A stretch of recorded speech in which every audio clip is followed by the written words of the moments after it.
PEGI 3.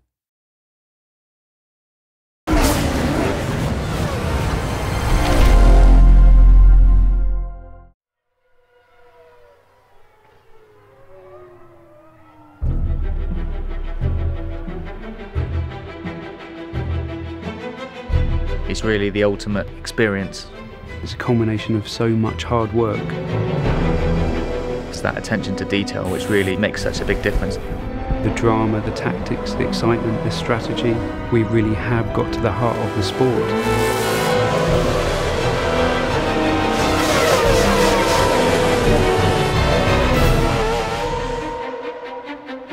We've had 2 really successful games launched already now for Formula 1.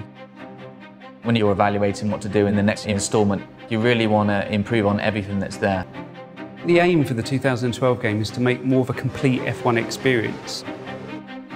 At the start of the game now, we've got the Young Drivers Test. It's a real test that exists in real life. It's set in Abu Dhabi in 2011, and you get a chance to drive either the Red Bull, the Ferrari or the McLaren. It really gives those up-and-coming drivers track time to really kind of showcase their talents, and it's wonderful that we're able to copy the elements that happen on those real young driver test sessions in the Formula 1 2012 game. I remember my first test was with Red Bull Racing at the end of 2007. And you know, even 3 years later, the people who ran me at the test still remember the job that you did, you know, so the first impression really is important. People still talk about the first time Lewis tested at Silverstone for McLaren, and you know, so it is a hugely important day for a racing driver. I think Codemasters have done a super job giving regular people a proper insight into what a Grand Prix car is like. The hot lap videos, you see these kind of things on TV all the time, and we're using Anthony Davidson, an ex-Formula 1 driver. And he's really just directing you on what makes a good lap. So he'll be pointing out the braking points, the things you should be watching out for. If it's a double apex, the sort of line you should be taking. This is kind of just giving you that fundamental information that you need in order to get to a new circuit, understand it very quickly and enjoy the most from it. Formula 1 games are very fast, they always have been in the past, but what we've tried to do is enable the player to drive consistently. And we've put a lot of time into working on the pad to help the player control the car at speed.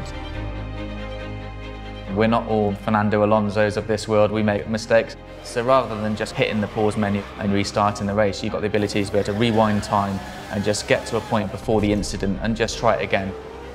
Certainly for the novices, in terms of learning racing lines and avoiding incidents, they're a really useful tool. The thing that differentiates Formula 1 from all other motorsports is the strategy element. Being able to make the right call at the right time. You might not be the quickest driver, you might not have the quickest car, but you can balance the elements. You've got fuel mixtures you can dial up and dial down. You've got different pit stops. Do you stop twice? Do you try and run longer? It's a thinking man's racing game.